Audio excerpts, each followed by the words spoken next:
very shortly. But yeah, I'll welcome everyone anyway, and just say hello and welcome to the South Georgia Association. And tonight, in association with the South Georgia Heritage Trust, it's a joint presentation this evening of a project that both organisations were involved in, particularly the SGHT, who funded quite a bit of it. So a little bit of housekeeping. If everyone could mute yourselves, please. I think Sarah behind the scenes will be.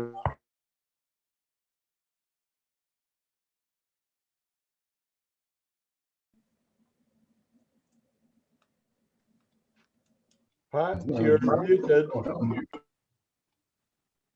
right, let's try that again. Can you hear me now?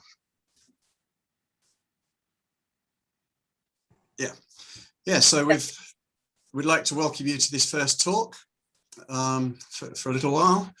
This is the South Georgia Association in association with the South Georgia Heritage Trust, who have both been involved in helping this project get off the ground. We have two speakers tonight, and they're going to tell you a little bit about the Archaeological Heritage project. Now, this was organised, well, particularly Bob Burton, who's one of our speakers, did a lot of the organisation of it. So it's going to be interesting to hear. And this is the first in a series of talks. The South Georgia Association is now planning over the next year. We're going to try and have a talk about every quarter. I think everyone zoomed to death over the last year, so we're not going to do 2 a week, which is what we thought we might do to start with, but maybe once every few months will be great. And we're discussing at the moment exactly what we're going to say and who's going to speak and when, and we'll keep you updated as and when we're able to let you know a few more details. First, what's going to happen tonight then is, first of all, once he's online, Marcus Brittain from the University of Cambridge is going to tell us about the project, and then Bob Burton from, well, tonight I think he's representing the SGHT. He'll tell us a bit more about why people were hunting for seals and what products were and what they were using, so that'll be interesting. And if any of you have any questions, just save them and put them in the chat at the side of the Zoom thing. If you see down there at the bottom of the screen, there's a thing that says chat, and I'll get those together. And then after both speakers, we'll see how we're doing for time, and we'll present them with the questions, and hopefully they can answer them. So first of all, have a bit of a seance. If everyone could put your hands together, and we'll say, Marcus, are you there? Yes, I am. Great, welcome. Thank you, Marcus. Sorry I had you sweating there for a bit. Yeah, welcome. And would you like to tell us a little bit about your project? Absolutely. Shall I share this screen then? Yes, please. The first challenge.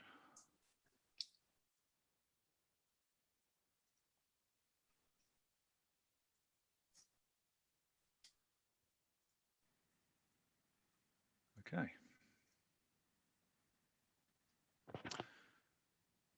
Good. Well, yes, thank you very much. Wonderful to have you all with me this evening. I can't see you, you can see me. That's the way that this works with the remote system, of course, but you know, hopefully my message will come across. You'll get an understanding as to how this archaeological project has progressed. There is still more work to do, so who knows, there might be another follow-up presentation at some point in the future. But I'm going to cover some ground that some of you might have heard before. There'll be some new ground as well, and hopefully there'll be something for everybody. I mean, part of this has already been covered. I just want to give another acknowledgement really to some of the you know, the amazing members of our team that really have made all of this happen, not least obviously Bob Burton, who managed the project through the SGHT, and the funding that was enabled through their great efforts. But also in this slide, there's a whole series of different agencies that have been involved, either through supplying equipment, expertise, funding, or their generosity of time. I'm actually speaking today as I've just taken on new fellowship at the MacDonald Institute for Archaeological Research for a couple of months. It's the field archaeologist in residence. And that is specifically with a view to writing up this project, taking it forward to publication, as well as some work in the Falklands that I did earlier last year. So before I move forward, I have to acknowledge this central image here with the main fieldwork team, which was comprised predominantly of citizen scientists. This was an initiative that certainly I hadn't worked with before, and I don't think many people within South Georgia had seen this sort of team before either, but it worked wonderfully well. We had a whole series of people from the US, from Canada and the UK, and again, they put a lot of love and passion into this project, and we certainly couldn't have done it without them. Normally when I give this presentation, I have to start telling people where South Georgia is, but hopefully that's not entirely necessary in this instance. But in this particular image, you can see the 17 landing sites that we addressed throughout the project. We had hoped that the southern stretch of the island would have many more numbers dotted along it as well, but as you're probably aware, the weather isn't always favourable on that side, but we are aware that there are some very interesting archaeological sites that hopefully in the future we will be able to visit and fill this map in a little bit further. I'm not going to go through each and every one of the 17 sites. What I'm going to do today is to give you an overview, some choice sites to give you a representative flavour of what the archaeology is like in South Georgia. And again, to give you an idea as to really where we currently stand and where we'd like to take the project forward in the future. Well, I mean, we know that South Georgia has an amazing built heritage, comprised obviously of the whaling stations. Some are extant, others just have a few traces surviving. And there is also infrastructure related to science, such as the German science station of 1882 to 3 at Little Moltke Harbour, which was a site that we visited and surveyed, but I won't go into that today. There's also a significant bioheritage, that's especially the bones of seals and whales, and these have attracted quite recent studies in genetic and isotopic signatures, particularly with a view for comparison of these sort of 19th century and early 20th century remains to those of present day biochemical markers, effectively trying to understand the legacy of human impact from the past into the present. And there's potential elsewhere on the island for examining the biochemical signature of human impacts through trace elements within soils. And this is something that we've started to do, which I'll give you a hint towards in a little while. Now, the built heritage has been the focus of archaeological surveys and heritage statements at South Georgia in the past, and it's comprised the core of the conservation agenda and approach designed for the sustainability of this important heritage resource, and rightly so. I mean, these are the key tourist attractions on an important part of the island's cultural and ecological history. Now, what we have been trying to do with the archaeological project is to illustrate that archaeological heritage can be much less easily visible, it can be transient, and it probably requires a quite different methodological approach to identify, document, and to understand its traces. Therefore, it might also require a different conservation approach. Hopefully, we'll be able to contribute towards a management plan in the future. So really this project was a survey of known sites, particularly through the work of Sally Ponce and others, and with a view to address their condition and character, and with a view to identifying sites that have not previously been documented. And this is all with an aim to assess the potential of these sites for answering archaeological questions about past human activity, the long-term impact or the legacy of those impacts, and to gain a clearer understanding of the vulnerability of these sites to the risk of damage or indeed entire loss. So, of course, the earliest human activities in South Georgia relate to these critters, to the seal population, or at least the hunting of these magnificent beasts. Unfortunately, they were seen as magnificent, not necessarily for their beauty and their temperament and character, but for the products that they could produce. And this is something that Bob will go into, I think, after this talk, so I won't dwell on this too much, but obviously the fur seals for their fur predominantly, for the burgeoning markets of Canton, London, New York, growing substantially from the late 18th century onwards. And then, of course, the southern elephant seal, primarily for its oil through the rendering down of its blubber. This is prior to the mass killing of whales with a more industrialized process. You'll see that there's a much more transient and ad hoc strategy towards the killing of these animals, but it was nevertheless extraordinarily successful. And although the hunting of seals was a bloody and evidently a barbaric practice, particularly as we view it today, the hunters were extraordinarily skilled. A single hunter could kill and skin 30 or so seals in a day, not a bad return, and particularly putting that in the context of an entire season, we're looking at thousands and thousands of animals. It was also hugely wasteful. The carcass would simply be left ashore, no doubt would then provide a hearty meal for a predator or two. And in a way, there are some illustrations that this was at times romanticized. Certainly some of the early depictions within published illustrations give this sense of heroic scenes of individual hunters confronting great angry fanged beasts. And though there was some degree of debate as to the morality or, well, indeed humanity of these endeavors, there was a growing, though relatively subaltern, animal rights movement starting to take shape, for example, in the early 19th century.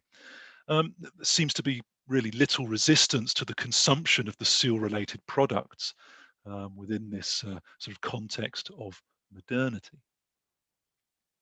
So it was a relatively respectable sort of industry.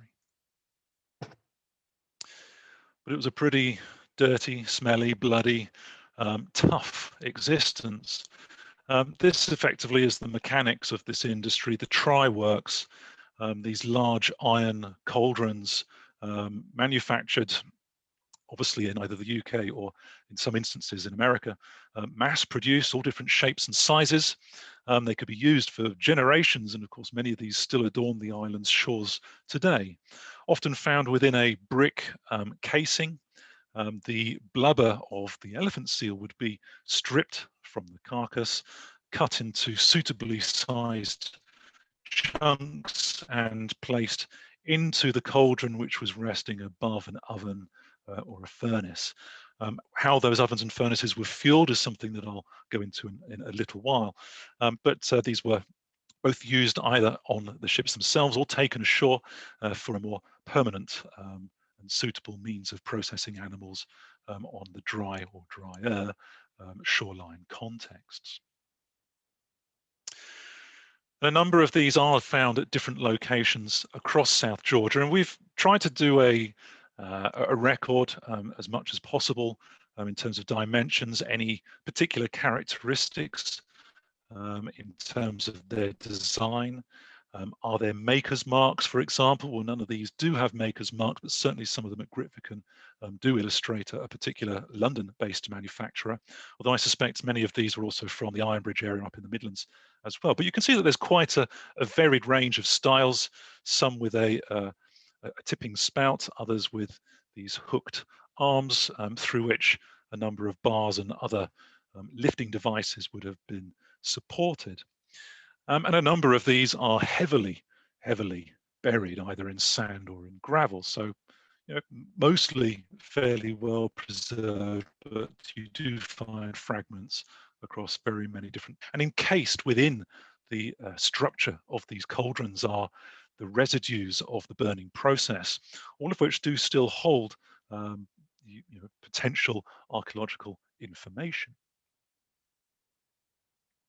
What we don't really know a huge amount from the documentary sources, the publications, the diaries, and so on, are the ways by which many of these individuals and parties were able to survive ashore for often long periods, for example, an overwintering period.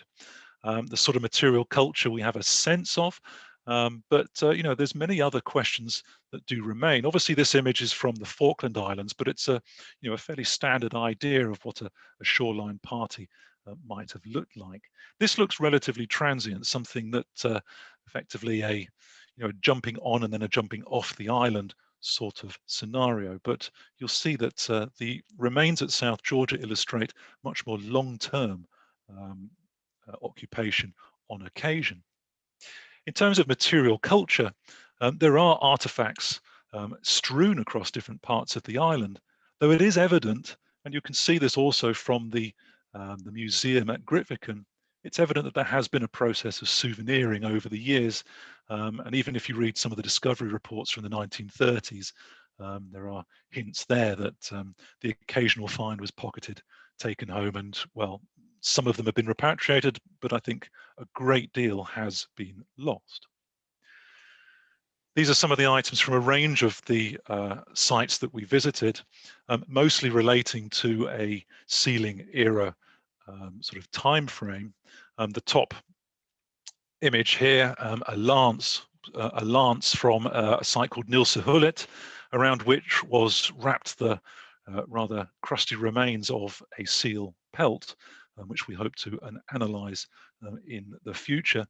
And then a number of rather more unusual items, such as these large stones hollowed through the center, either as some sort of depth gauge or maybe to weigh down some form of awning or canvas. This was found in relation to a building that I'll show you in just a moment. And then various other tools and items and some sort of flesh hook as well. Some of these are in the museum, others were found throughout the project. And we've tried to take some of the photographs from the museum to various specialists for further comment and see if that can also expand the narrative that the museum can present to its public. Other items clearly of a more domestic or consumptive sort of relation. The bases of glass bottles, probably mostly 20th century. These do have various registration numbers on them, but again, no manufacturer's marks. But I think these are all either the very latest 19th century or early 20th century. And these are again found on multiple different sites across the island. What is more characteristic and general are these iron-based pots, quite possibly manufactured in exactly the same locations and factories as the larger tripods themselves. They were often sold as a different grading, often either as an individual or as multiple pieces. And if you were to go down to the South Shetland Islands, you would find that this sort of thing is also a part of the archaeology across the broader subantarctic region. And I would love to say that all of this came from our own archaeological project, sadly not, but these are housed within what the Buttons did. But obviously the real goodies are from the South Georgia Museum. I've recently had the hat and the shoe, or at least photographs of these, analysed by a specialist in 19th century clothing, also an archaeologist who we work with very closely many times over. And she recognises, and this is key to mould, she recognises that these are probably of the late 19th century. The hat is a very particular style that actually does resonate across the fashion trends of the era. The shoe is actually a cut-off boot, and that also has traits and characteristics of a more manufactured process that has probably been modified by the individual who was wearing these. The knife itself, well, if we were to find something like that, that would be truly fantastic. But it is, again, another sort of indication of the personal attire that many of these individuals would have utilized. What we did find at a site called Larson was one part of a small pot vessel, again, another iron vessel. And when we took this to the Grytviken Museum about halfway through the project, it was recognized that another piece to this vessel had been found almost 10 years prior. And dipping into the archives, we brought the two together, that sort of eureka moment, putting them back into this, this marriage. And we've 3D scanned these, effectively put them into a render that could then be printed out as a 3D image, or as this, this 100% view. And there's things that we're going to try and do with that in the future. But it gives an illustration that what is already in the archive at Grytviken Museum and in other archives across the world, quite frankly, can be very informative in relation to what we've been finding from our own work.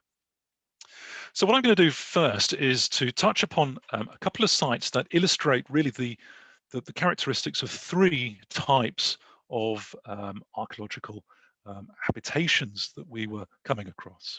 These are either stone, timber, or rock shelters, and the different types of archaeology that come with these types of site. The first site is Bird Island on the sort of northwest tip of South Georgia. You can just see the Bass Station in this amazing aerial photograph. All of our aerial work was conducted by Neil Golding from SARI using a Darwin grant. And that was part of the sort of collaborative process within this project, combining his ecological work with our archaeological survey.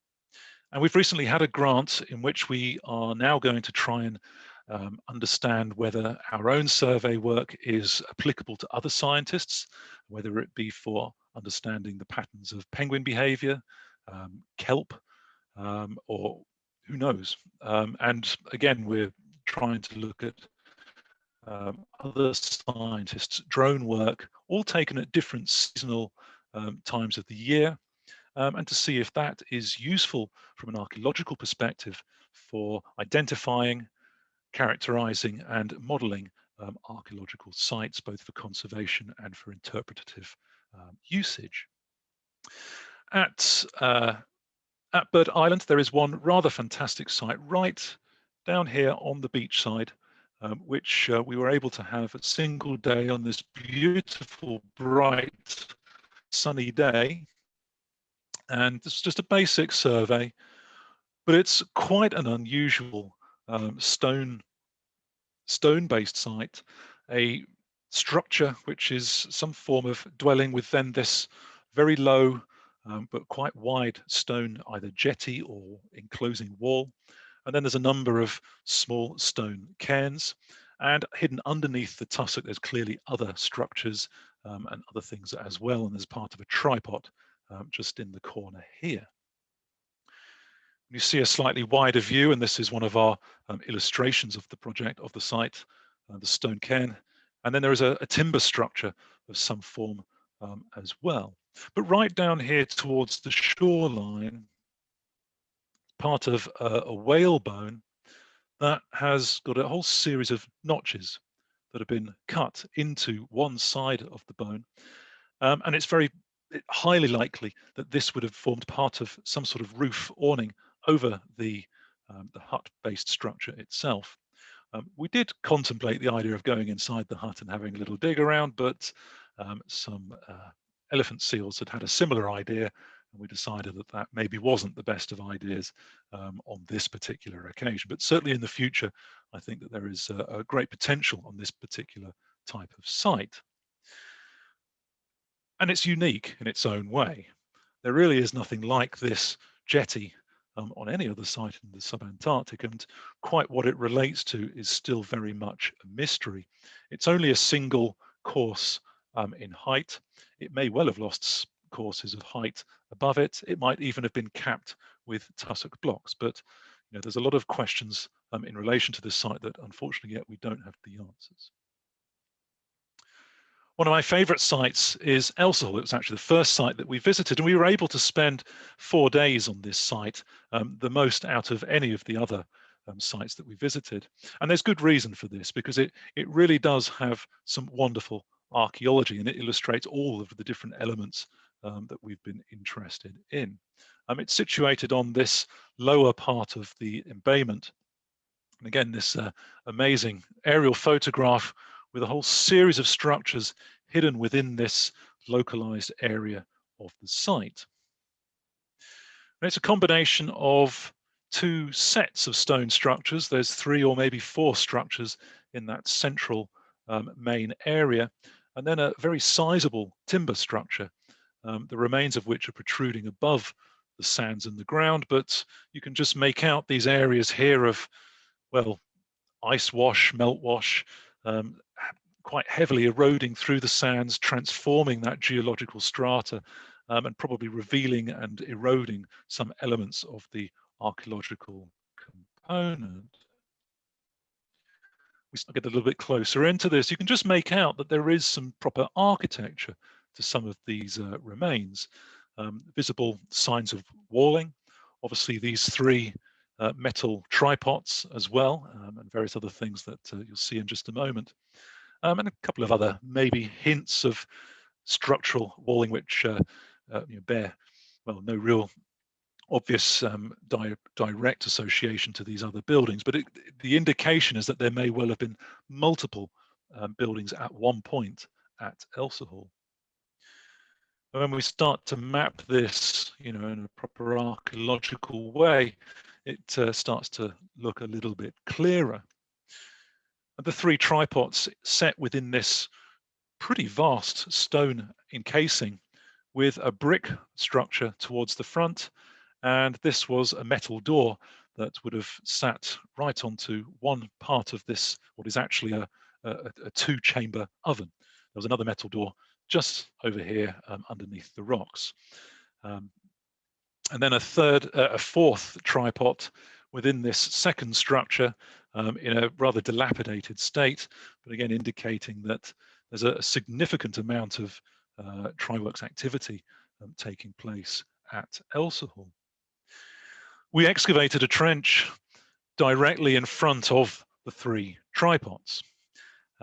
Again, not overly intrusive, but just enough to take samples, to find artifacts, to try and get a sense of dating and a general understanding of its structural character. This small brick encasement is composed of bricks of various types. They're all handmade. No great surprise, I suppose, if it's of the 19th century. They're in a range of colors, mostly red and yellow. They're made of a mud clay, either with a grog or quartz, or sometimes even a straw mixture, which indicates that there's bricks coming from a whole range of different locations. It's possible, actually, that one of those locations is of a southern English origin, because the presence of calcined flint actually inside of the brick structure is very characteristic of that sort of industry there. And they conform to size ranges of probable earlier 19th century date, certainly pre-Victorian. You get different statutes within Parliament at certain points in the early 19th century that states the shape and size of a standard brick, and these certainly conform to those earlier forms. When we excavated inside of the structure, these various layers were very evident. These uppermost layers are all just wind-blown sands. Now, they can only have blown inside of that structure if these pots had actually been raised above the brick and stone chamber. And there's a suggestion that these iron bars, of which there's at least 3, would probably have stood upright, a sort of structural framework enabling the bars that were holding or that were set within the actual arms of the pots themselves to elevate the pots above that firing chamber. The lower deposits within those chambers are absolutely jam-packed with a charcoal, well, deposit. And we took both bucket samples of this material as well as block samples, which is effectively where you stick an iron tin into the side of the flattened section that's been excavated for further laboratory analysis. The charcoal that was inside of this material is black pine and oak. The pine quite possibly of a southern European origin, which was a little bit of a surprise, and we're still trying to sort of get to a clearer sense as to whether this provenance is absolutely correct, but certainly that is a curious insight. And the growth rings inside of some of the charcoal fragments were very close together, indicating slow growth in a cold, dry environment. And pine is a softwood that is both strong and flexible, and it's used in construction, but it's not generally used for sea vessels. But it is used as a fuel. The likelihood here is that it was deliberately stored and brought ashore as a fuel agent, probably to get the fire kick-started before then other forms of fuel might have been added. The likelihood is that blubber was added, but we also found a lot of bird bone in that fuel matrix, which indicates that it is quite possible that poor penguins are being thrown on the fire. They burn pretty well, poor things, and they were quite happy to hobble around, and they don't really have much of a sense of danger. So they unfortunately might well have been part of the fuel for these tripods.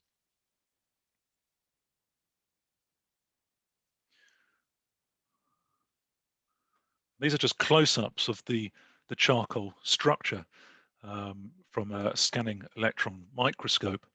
And it's this sort of information that our specialist, which in this case is Cynthia Larby at the University of Cambridge, was able to come to this conclusion of pine. And we've done this with a whole series of charcoal deposits from different sites, which I'll explain soon. Now, there's no real comparison for these stone-chambered tri-works across the subantarctic region, certainly not in terms of in relation to South Georgia. But if you go further towards Australasia, you do start to find examples in New Zealand, which are very comparable. So we're not entirely in the realm of unique characteristics. And these offer a really nice comparison that we'll be able to work with in the future. Also at Elsa, the timber structure, we do know that there are sort of 20th century timber structures that would have been very much a part of the Elsa landscape. This absolutely definitely is not one of those. And it's comprised of a whole series of these upright timbers with the black tips in this particular illustration, and then a frame of horizontally laid, very thin planks, inside of which there is then a flooring of rather thick, 5 to 10 centimeters thick timbers, some of which have been trimmed with a notch rather roughly in order to hold them into position. Now, we only opened a small test pit, that's what these red dotted lines are for, just to get a sense of their depth and character, as well as to take a sample of the timber. Yeah, it's certainly an interesting site that we're hoping to return to. In terms of dating, it's still a little bit unclear, but certainly the timber sample might have enough growth rings to enable some sort of dendrochronological dating. And this is something that our colleagues, Ulf Buntingen and his team at the Department of Geography in Cambridge, are currently trying to decipher. Elsa Hall is one of just a number of these large timber framed buildings that we came across. Nilsa Hullet and Albatross Cove, two other very good examples. I'm going to go into Albatross Cove in just a moment. Nilsa Hullet I'm not really going to touch on much further, although you can see that there are a number of these notches within the timbers, which suggest either that they are reused timbers, maybe from a small vessel, a shallop, or they were brought ashore very specifically for building this type of structure. However, I think that given the fact that this has a notch cut into two separate timbers suggests that these were cut actually in situ, and there is a peg holding this timber in place. There's a whole series of other things at Nilsa-Hulett which I will give you in another presentation another day, but let's just give a sense of the timber types here. We've already said that Elsa-Hull is probably a Norwegian or a European spruce. Both Nilsa-Hulett and Albatross Cove are utilizing pine, and it's very possible that this is American pine. Now, in terms of timbers, this is Nilsa-Hulett down on the bottom right. Certainly something that we're looking to expand on in the future is a broader analysis of timbers that are found across the island. Of course, there are no trees in South Georgia, so it is a combination of driftwood, shipwrecked timbers, some of which we've had analysed as being oak, which is not overly surprising. And by the analysis of this material, we can expand our understanding of what archives relate to some of these shipwrecked timbers, as well as maybe start to explore ideas about tidal patterns and maybe even other environmental factors. And of course, across the island, there are the material elements relating to many of these shipwrecks. The ubiquitous nails, we find many of these on many of these sites. These are very much a sort of 19th century phenomenon, or some of them are iron, some of them are copper. Okay, fair enough, that one's 20th century. But there's a whole series of artifacts that relate to the shipwrecks on the shoreline. So I'm going to touch upon Albatross Cove, which is on Cooper Bay. This is quite a unique site as far as South Georgia goes. This is the cove just here. Cooper Bay is an excellent landing spot, was certainly used ubiquitously by sealers, and there are a number of wreck sites that have been documented there as well. If we zoom up close to that cove, much of the tussock that had been concealing these timbers had been entirely eroded by seal activity. They are the worst possible characters for preserving archaeology. But here you can see one of these timber-laid platform with this North American pine. There's also a hearth, which is stone lined and has this concretized mass at the center. And again, our samples have been very illustrative of what that might be, which I'll tell you about in just a moment. But what I want to touch on here is the character of this particular archaeological site. There's a mass of wood with various horizontal pieces laid in a sort of crisscross pattern, and then the actual superstructure itself. When we removed this mass from the frontage of the cove, it was clear that actually it is part of some sort of screen or maybe a roof that has collapsed on top of the floor timbers and has collapsed over the remnants of a dry stone wall, possibly also capped with a tussock blocks. And this is the slot that we excavated into this. This is this red mark here. And this is the tussock that was encased by that collapsed structure. And we've taken a whole series of samples from this for pollen analysis, as well as for the analysis of the macroflora within the sediment, as well as the insect casings and the whole variety of other ecological or eco facts. These are currently under analysis. I wish I could tell you the full details of that, but unfortunately 2020 was a bit of a washout in terms of lab time and reference collections. So we've only really been able in the last couple of months to have those sent off. So they are currently being processed. But what's important here is that we can illustrate that these are late 19th century, and therefore this offers an opportunity for a local insight into an environmental context. And this hopefully will enable an alternative view into the ecological history of different parts of South Georgia. My friend Andrew here, holding a 19th century clay pipe that was from one of the deposits overlying the floor at Albatross Cove. This too is being scrutinized at the moment by one of our specialists. It does have these initials of the maker. There's a T and an S. It's quite possible this is a Bristol manufacturer, mid-19th century. And we found that in the museum, there's a number of pipe stem fragments and some of these bulb fragments of almost exactly the same design and manufacture, even though they've got different initials on them. And these are from different sites across different parts of South Georgia. And it's quite curious because normally you find a whole variety of pipe types and chronological markers. So if anybody's found any pipes in the past at South Georgia, please let us know. We'd love to see them and to analyse them further. Also at Albatross Cove, this unusual lump of lead, which I think might have been used as a pipe tamper for patting down tobacco into the pipe. Sometimes we find tampers shaped like feet, and I wonder actually if this is a sort of a homemade example of that has found its way to South Georgia.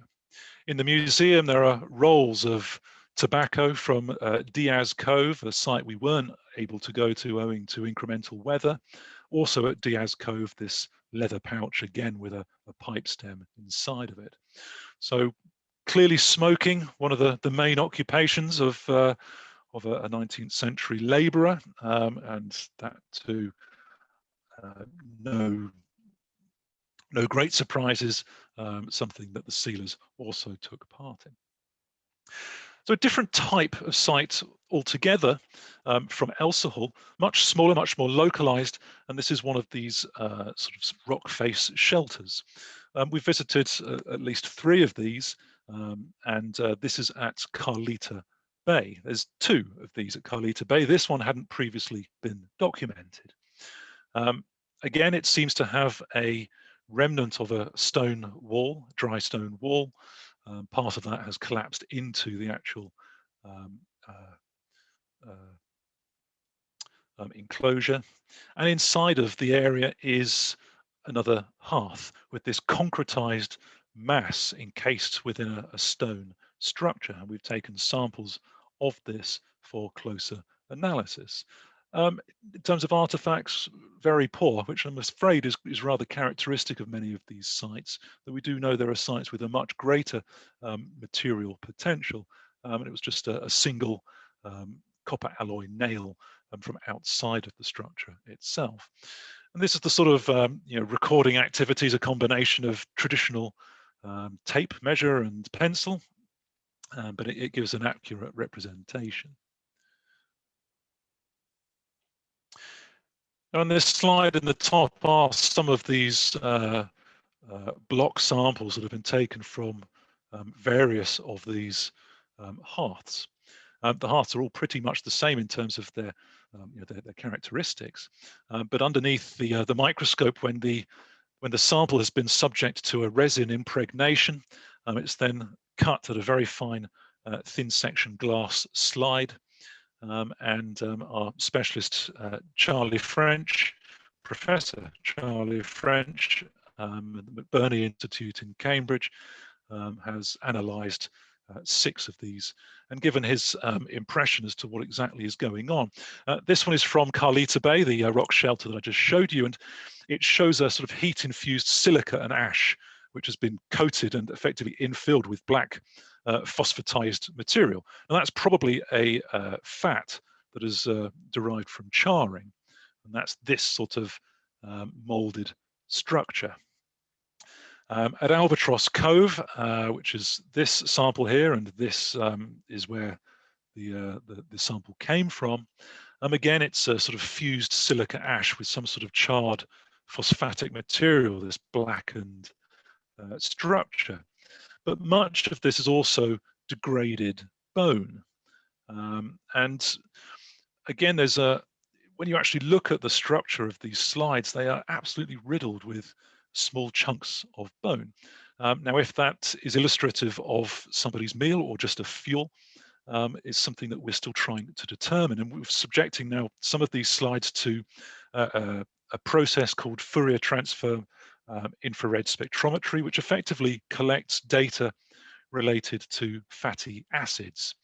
And hopefully those signatures could be identifiable either to type or even to species. We'll have to wait and see, but either way it will be informative as to what sort of materials these represent. And there's loose soil samples as well, collected in large plastic buckets. Carrying these home is rather a mission, it has to be said, but when these then get processed through a water filtration at different grades of filtering, we can collect both the macroflora, which has, as I say, just been sent off for analysis, but also the other material elements that are in those, of which we found actually there was an enormous amount of animal bone in a lot of these, much of which had been either calcined or almost entirely cremated. And some of these are from the Hearth deposits, such as at Carlita Bay and Fortuna Bay, Albatross Cove. These are also occupational floors, and then something like Ailsa Hole, which is the oven deposit, and that obviously has a much lower sample representation. So if we consider that at Ailsa Hole the animal remains are small bird remains, possibly relating to the fuel, at a site like Fortuna Bay, where there's a large assemblage of fauna, mostly carbonized or calcined, we also saw that some of this had evidence of cut marks, butchery, evidence for consumption. It's mostly small mammals, as well as bird and fish. And now that we have access again to reference collections, we're hoping that we'll be able to identify these to a species level. And at Carlita Bay was the only example where we found butchered seal bone.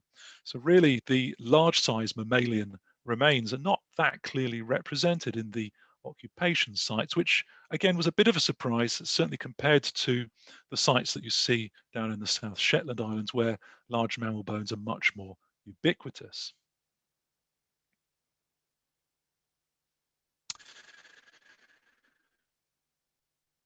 Now, the preservation of these sites is largely owing to the tussock.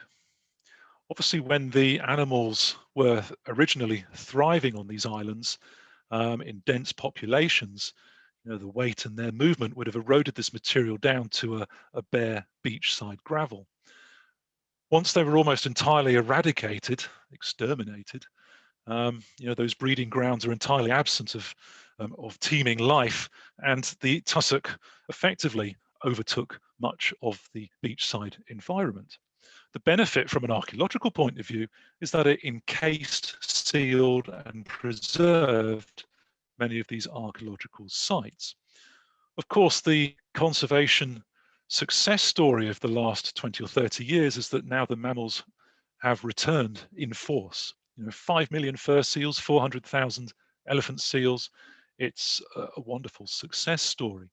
It does mean that they're now transforming the vegetation of that landscape once more, probably returning it to what it once was prior to the hunting excursions. But it also means that these archaeological sites are becoming exposed and heavily eroded, and in many cases entirely destroyed. Sites that were identified in the mid-90s are now no longer in existence. And it's a shame because some of these really sounded fantastic, but there's no record of them as far as I'm aware. This particular site is Wilson Harbour, just a little bit further south from Ailsa Hall and Nilsa Hullet. And you can see from the bottom image that there is an element still of tussock across the beach side. There's a number of known finds of these tripods down on the beach side. Clearly they've been from their point of usage. They are ex situ, they're not associated with any hearth or brick structures.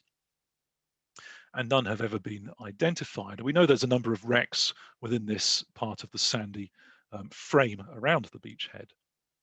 But now that this tussock is becoming steadily eroded by a combination of animal activity and probably water action as well, there are some sites starting to be revealed.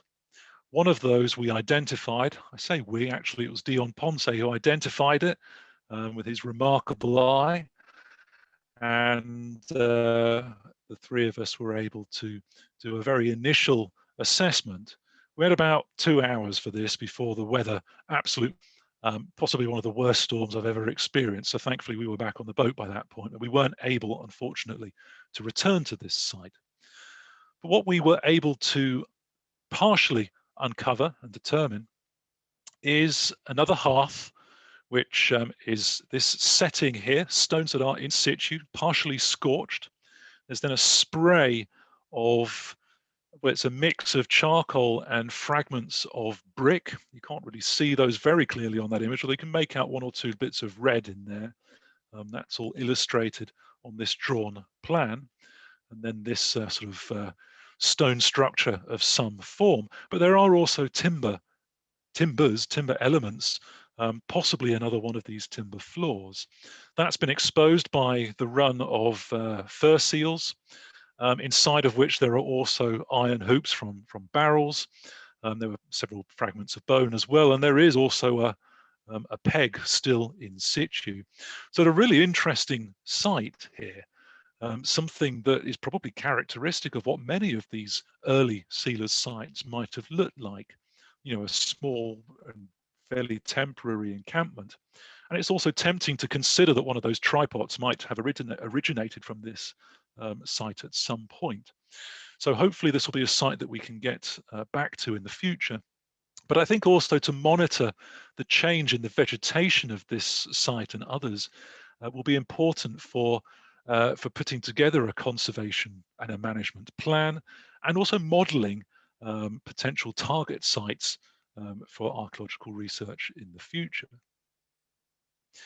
Another example of this sort of vulnerability of the archaeological component is illustrated by Elsahall. And this is my final series of slides, which I want to end with, because I think it's very prescient of the challenges that we face.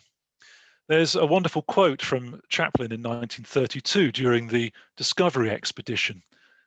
They camped on the beachhead of Elsahall.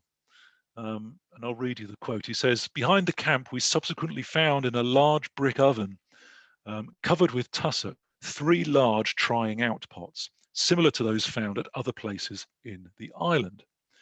It's interesting that the 1950s subsequent and 1930s, other visitors to this particular location didn't mention these at all.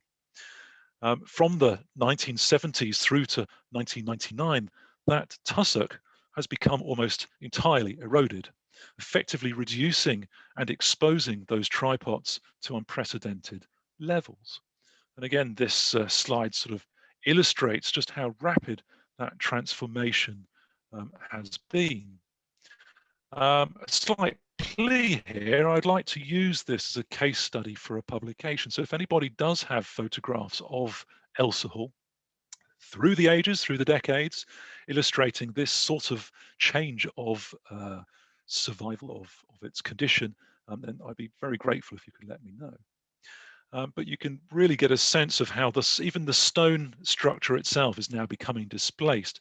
And although I was able to illustrate that there is a sizable stone architecture to this site still, it has obviously become heavily transformed. So there's going to be a whole series of publications coming out, hopefully after the fellowship is completed, assuming that is that we do receive our final bodies of data. There's a couple of websites where you can download some of the information to date, and obviously some of the social media accounts also have various updates. And do please feel free to contact me if you have any further questions or any information that relates to these sites Photographic archives are difficult to come by. We'd be grateful for any help that you might be able to give. And if you've got any questions now, I'll do my best, very best to answer. Thank you very much. Well, that's great. Thanks very, very much, Marcus. Yeah, some really, really interesting stuff there. We have had a couple of questions, which if I can bring my correct screen up. Well, the first one, well, we've had two questions actually, which is what from Jane and Donald. I shall combine the two, which is why were tripods so called, and what makes the tripods special? Why not bipods or quadpods? Ask me one on sport, I think is the answer. I'm not sure. I'm really not sure why they're called tri. Well, it's part of the tri-works.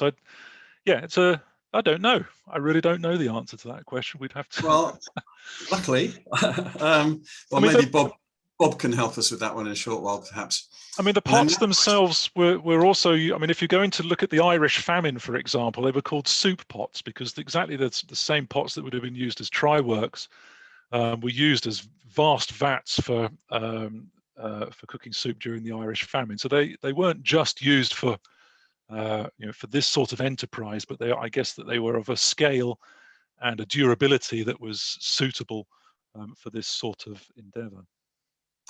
Yeah, so I'm sure Bob. Bob, enlighten us. Expressing the oil from the blubber was known as trying out, usually spelt with a Y. So the tripods were something you boiled up blubber in to get the oil. And they were used for many purposes. They're used for cooking point pots in many places and cattle troughs and so on. They could be multi-purposed. Excellent. Thanks very much, Bob. And now we know. And there's just one more question we've got from Bob, from Bob Jensen. Well, we've answered a couple of bits of those already, but could you just remind us when you did your survey, Marcus? When did you go? It was February and March 2019. And we were getting to the point in 2020 when, again, this fellowship was supposed to begin and we were, everything was rolling. And like the rest of the world, things ground to a sudden halt. Yeah, well, that's really, really interesting. And having been to a couple of those sites, I'm very, very glad that the wood is really very soggy there and we were never tempted to light fires. It's really illuminating to see places where we may have visited a few times that you've really brought it to life and dug around a bit and found more and started to tell the story of those sites. And I really hope you're able to do a lot more of that in the next few years. Yeah, we've had a question. Are we recording tonight? Yes, I hope we are. We were trying to get it to YouTube, but that failed. But we're recording it on Zoom and we'll put that on the South Georgia Association's YouTube channel in the next day or so. So yes, you will be able to see it again. So yeah, I guess that's it from this one. So are you ready, Bob? Are you going to give us a bit more about what it was all about and why they were doing it? Hold on. Yeah. I'll just see if I can handle the technology. Is this it? Nope. Oh, we can see your emails. You might want to yeah, very useful. answer a few of them. Screen sharing. Where do I go now? Whichever it's the screen with your PowerPoint presentation. Mm-hmm. Oh dear, we did it this morning.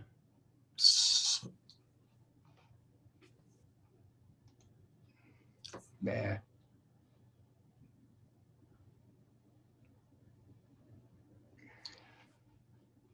At the bottom of your screen, Bob. Yeah. Of your Zoom screen, there should be a green button that says share screen. That's what I pressed. And then you will get an option as to which screen unless you were probably just using the one screen, but I don't seem to have any. I'll stop. Keep going to the right, Bob, and the second from the right is where PowerPoint is lurking. So up here. On the bottom. So share your screen again. Yeah. So Try we can this. see you, but if you could share your screen, that'd be great. Oh, here it comes. Yeah. Yes. Bingo. Okay. You're on. Leaving at the beginning. Here we are. Even a child could do it. Well, thanks, Pat. I'll keep going. And I'd like to start by thanking again the South Georgia Heritage Trust for taking this project on. It was something that really needed doing, because as we've seen that the seals have come back in great numbers, and they're doing best to get their own back by erasing all signs of the men who harassed them back in the early 19th century. And it's also glad to find Marcus and his team sort of based almost on my doorstep, just up the road. And you can see they had a really good go at South Georgia, and we've learned an awful lot. But my interest is at the other end of the process. What happened to the bits of fur seal that were brought back to England, and more specifically to London, which was a world centre of the fur industry? Excuse me. If you look at the books, you'll find there's not much said. For the sealers themselves, there's a few journals and perhaps 3 or so books describing what they were doing at South Georgia and other places. But when they get back to their home port, the accounts usually finish rather lamely. We disposed of our cargo. They might say how much money they earned or how many skins they brought back, but as to what happened to them, they're clearly not interested. So that was where I started. And my main source of information has been contemporary newspapers. I can log on to the British Newspaper Archive, where all the old papers are scanned. I can type in a search phrase like fur seal or South Georgia, and in the twinkling of an eye, up on my screen, I get hits from all these newspapers with the articles highlighted and the search terms in the middle. And so I can sit in my, or have been sitting in my study, scouring the world 200 years ago. And it's been great fun. I've learned an awful lot about 19th century England. So what were these seals used for? It's usually, the idea is that as soon as Captain Cook had landed on South Georgia and reported all these seals, the sealers piled in. In fact, they didn't arrive for about 10 or so years. And at first they were more interested in the elephant seals and their rich oil. And fur seals are a bit of a sideline. And you see from these comments that the skins are of little value, as to be almost neglected, according to James Weddell, the Scotch sealer, who wrote the best account. He actually does tell us a bit about what the skins are being used for. Mainly, it seems for light shoes called pumps, perhaps for gloves, book covers, and so on, but hardly worth going to South Georgia for them. They were just an additional cargo, and probably only worthwhile because they could be killed and skinned in such huge numbers.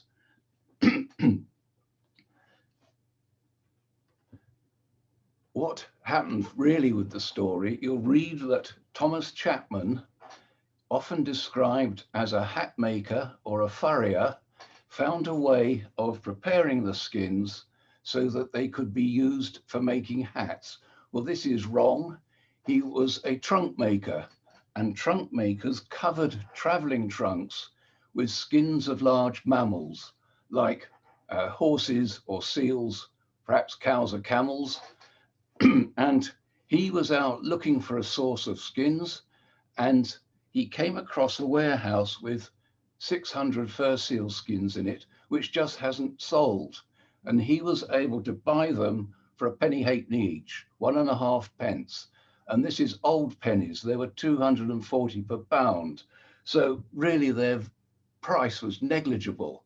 And he took them away, and very perceptively, he noticed that the rich underfur, and this is a cross section of a fur seal skin, the rich underfur, it was very fine, very dense, and it rivaled the beaver fur on his new hat.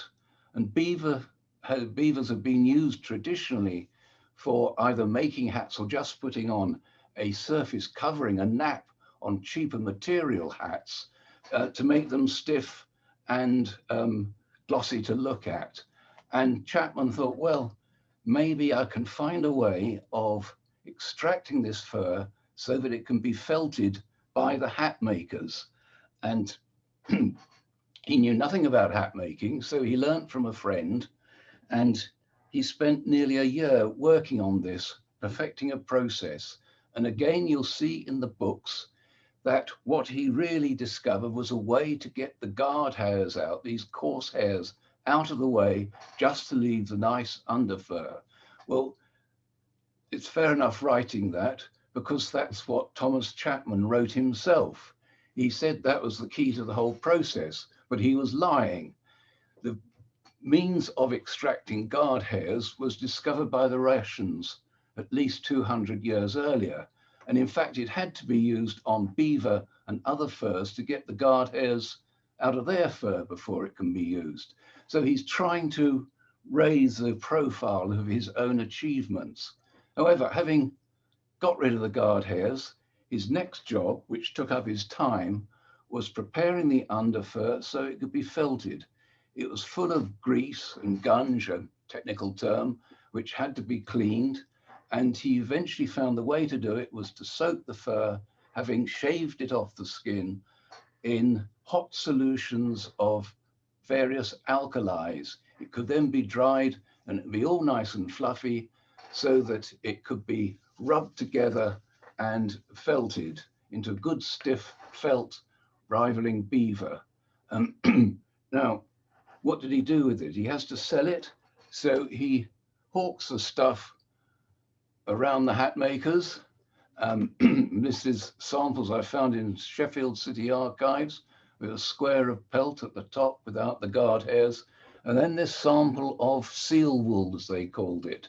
And it's the most beautiful material. It's so soft. And I got the sort of impression of ivory, this cool smoothness of ivory. It's not surprising that it became quite a valuable commodity. And before moving on, notice manufacturers of hats, all for spinning. That comes later down the line. So can he sell it? With difficulty. The hat makers are obviously a very traditional hidebound lot, but he slowly manages to build up the sales and gets a few more people interested, and he finds another consignment of fur seal skins, which hasn't been sold for over 5 years. Garrity manages to sell that, and eventually he persuades a merchant to send a ship called the Joseph down to South Georgia, especially to get fur seal skins. And no one has been doing that because they're not at all worthwhile. But Chapman guarantees prices of 6 shillings, that's 72 old pennies for a large skin, which is quite something. And you consider he bought the first lot for 1.5 pence each. This is 1798. The Joseph goes off down to South Georgia, comes back in 1799 with a cargo of 21,000 skins. Unfortunately, Chapman now runs into trouble. The established furriers do their best to put him out of business. They steal his workmen who are trained in the cleaning process and the other processes.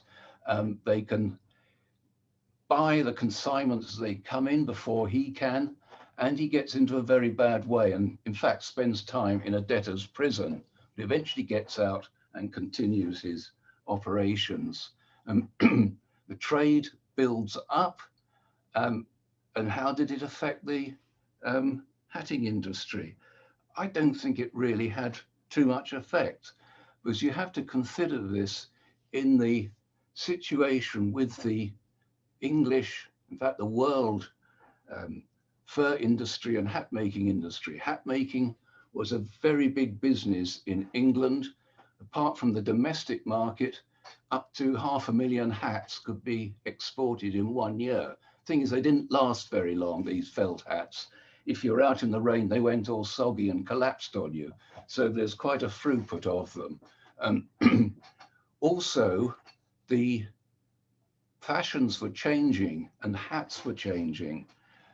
For instance, see on the right is an old cocked hat. The brims are turned up, bicorns or tricorns. And on the left, there is the top hat, which are slowly replacing them.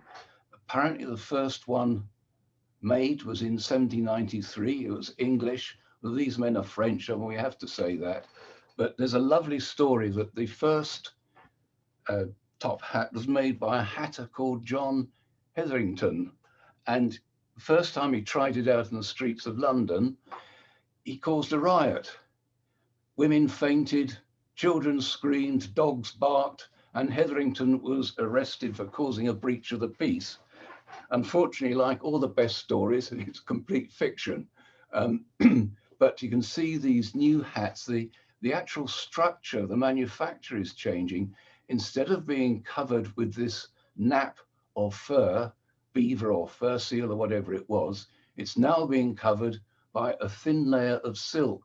So they look really glossy, and it's an awful lot cheaper than putting fur on them. So over the next 20 years, there's a gradual move from fur-covered hats to silk-covered hats, and that too may have affected the sale of fur seal hats. And using my newspaper articles, I got a lot of adverts, and you can see there's lots of adverts for beaver hats. There's even adverts for moleskin hats, mole fur hats, but I could not find any fur seal wool hats. Just didn't appear. And I suggest that this is because, in actual fact, there weren't that many fur seal hats made. It was a minor industry and would have been totally swamped by this huge mat of hundreds of thousands of hats being produced.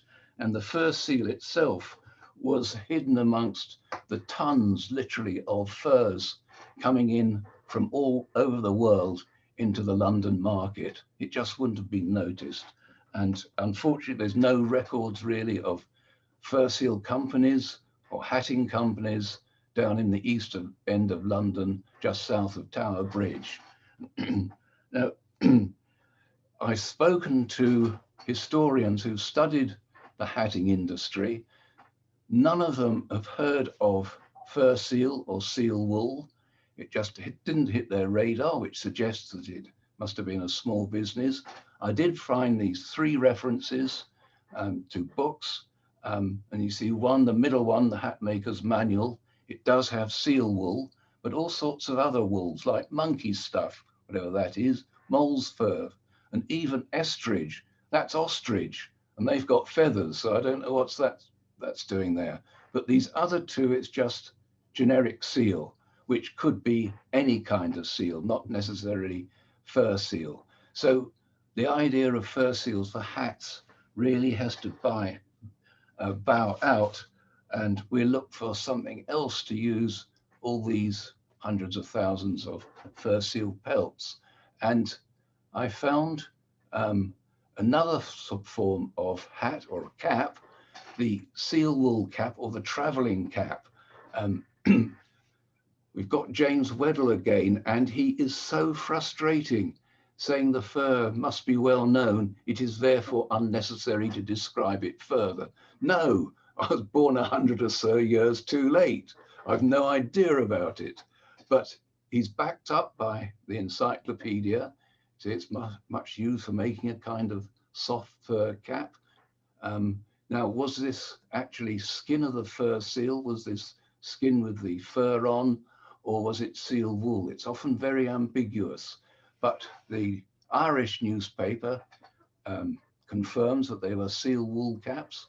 Even George IV wore one when he visited Ireland. What do they look like?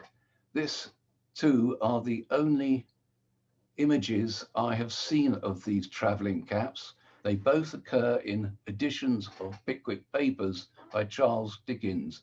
And you see Captain Dowler had a sealskin travelling cap on the seat beside him. It looks more like a sleeping cat. This one's perhaps a bit better. It's a sort of skull cap, a bit like all those black caps that chefs wear now. And I think it's a travelling cap because it wouldn't get damaged in transit. You can kick it around, you can stuff it in your pocket. So it's really the equivalent of a beret, or even more modernly, a beanie today. In fact, you can see me, I've got one just to show off, something like that. It won't come off in the wind and I can just throw it around. Now, these were heavily advertised, and I found adverts for them, right up into the 1860s. Worn by both sexes, depending on the vagaries of fashion, particularly recommended for boys because they're light and won't harm their little brains.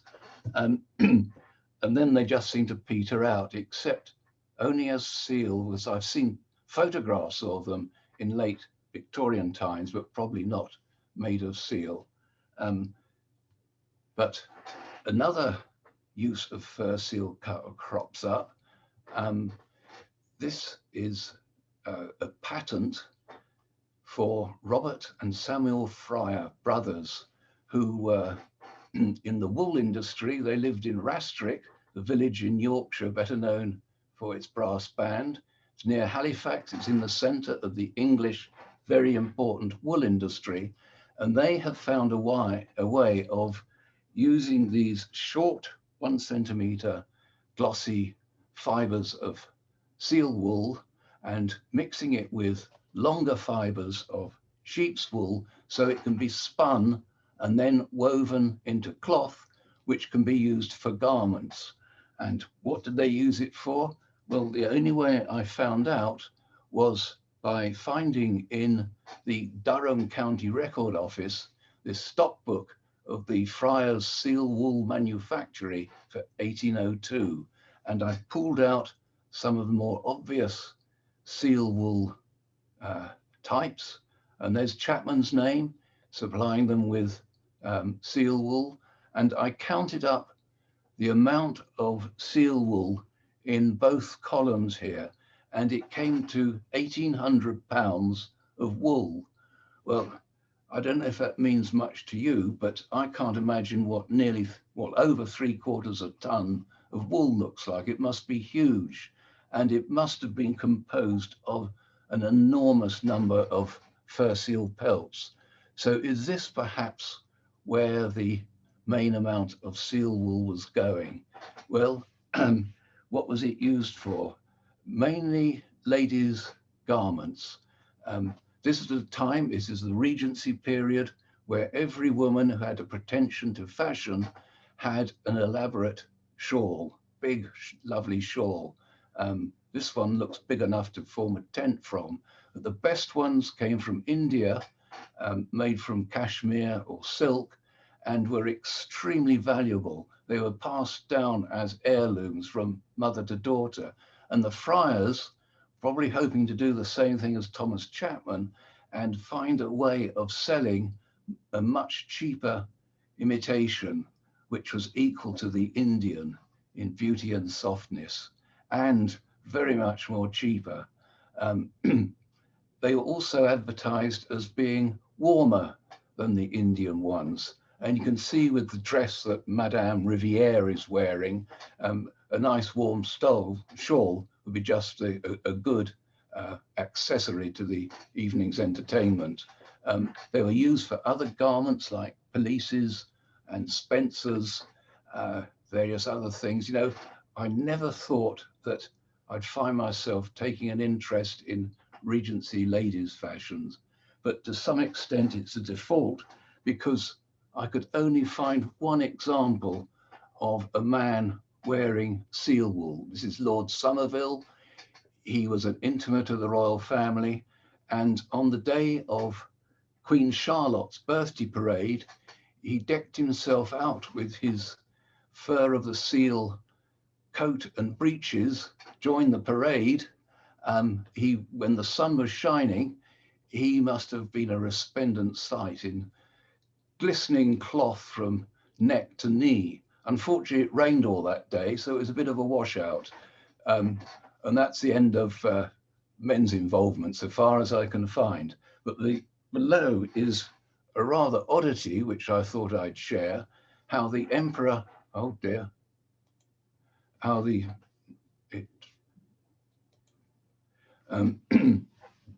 Emperor of Morocco gives presents to his brother, the Emperor Napoleon, of 6 India shawls and 6 real seal wool shawls of English manufacture. I think the Emperor of Morocco must have either had a sense of humor or perhaps a death wish, giving Napoleon Bonaparte commodities made in England, perfidious Albion and Napoleon's nemesis. But what did Napoleon do with them? I presume he gave them to Josephine or whoever else was around the place. So that's really got to the end of seal wool.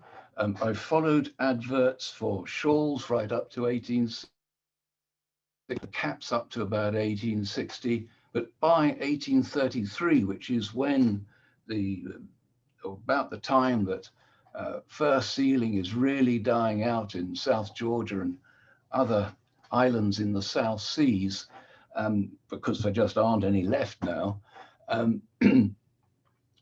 Times are changing, and what is now coming into England is Alaska fur seal from the eastern seaboard of North America, which can also be sold for good sums. The newly patent sealskin cloaks. This is sealskin with the fur attached, which is what we normally think of as furs. And they are valuable. You see, this one is 31 6, just over 1.5 pounds. And silk cloaks are 1 sovereign, which is £1. One reason why they became so popular is that someone, anonymous person, no one knows who it was, invented a way of dyeing the fine fur a very rich, lustrous black, like velvet. Became very popular, and it was furthermore popularized by the royal family several times. But here is Princess Alexandra coming over from Denmark to marry the Prince of Wales, who later became Edward VII. And I hope you can see there's not much contrast that she's wearing a fur coat with these rich brown trimmings and wide sleeves. And no doubt all the other ladies are thinking, I want one of those, and waiting until they can get hold of their husbands to fork up. And these fashions for these fur seal cloaks, stoles, coats, the lot, continued through the 19th century, in fact, through the 20th century, and you can still actually buy them today.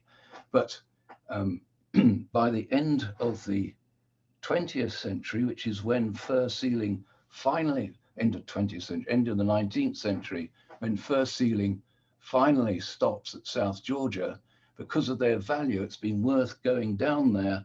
And while you're looking for elephant seal oil, taking even just 1 or 2 fur seals, it's worth taking them back to England.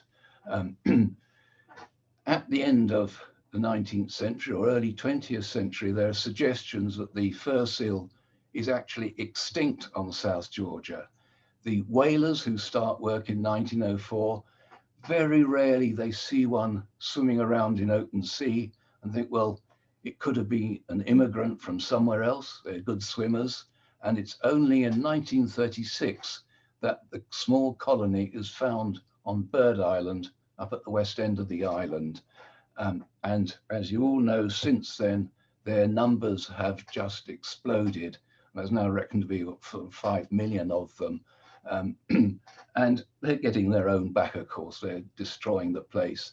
And I'm sure there's many visitors to South Georgia these days who might be forgiven for thinking there's really far too many fur seals. But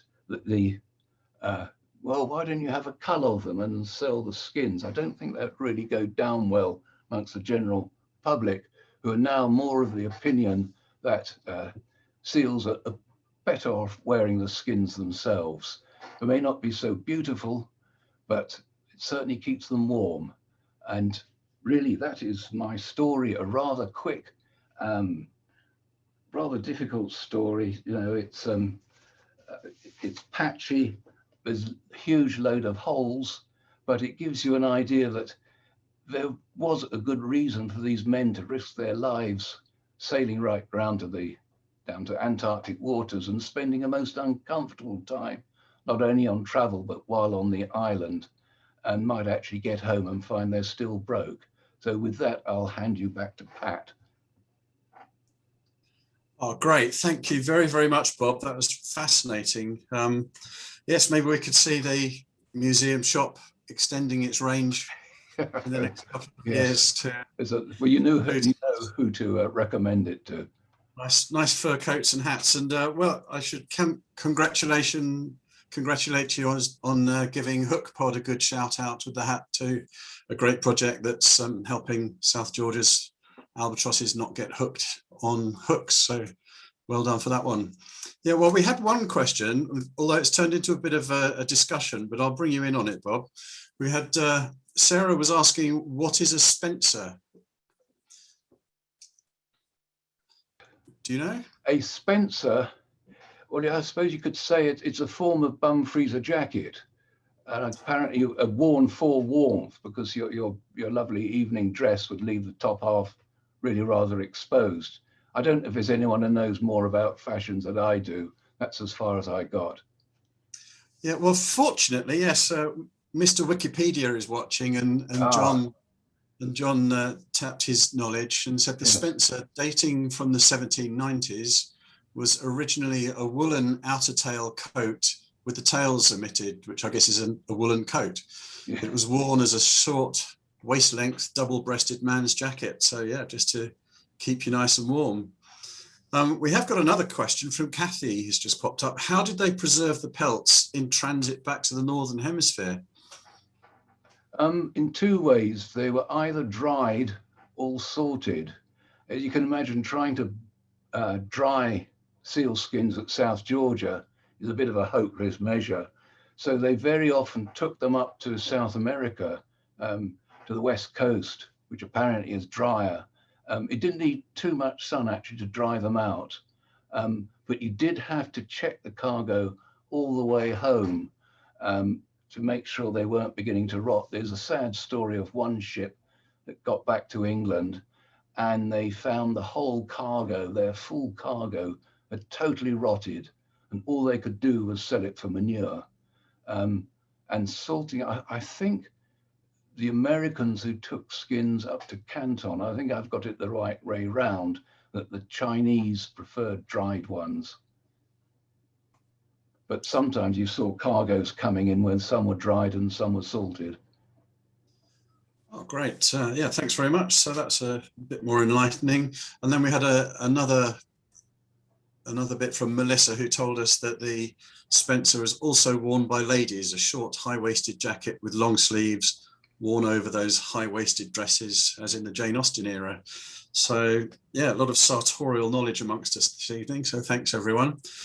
Well, I think that's about it, unless anyone's got a last minute question on there. Otherwise, it's just lots of people saying thank you very much. So I'll add to that and say thank you very much, Marcus, and thanks very much, Bob, for between you teaching us a lot about the miserable lives and the work that went on down there and that went into providing our ancestors with some nice clothing and nice hats to wear. And like you say, thank goodness it's not happening anymore. But really interesting to see how timely Marcus's work is, just as the seals have recovered and are now, well, in a way, solving the tussock problem, which had over encroached the beaches where it had never been. But all those sites are no longer protected, so very important. Hopefully you are going to be able to get back down and do some more work sooner rather than later. So yes, thanks for staying with us, everyone. I guess we're all ready for some pizza or whatever we do tonight. So I'll say one more quick thank you, and that's to Sarah G, who's sitting behind the the scenes, making everything work. And thanks very much, everyone. Have a good night. Cheerio. Thank you. Good night.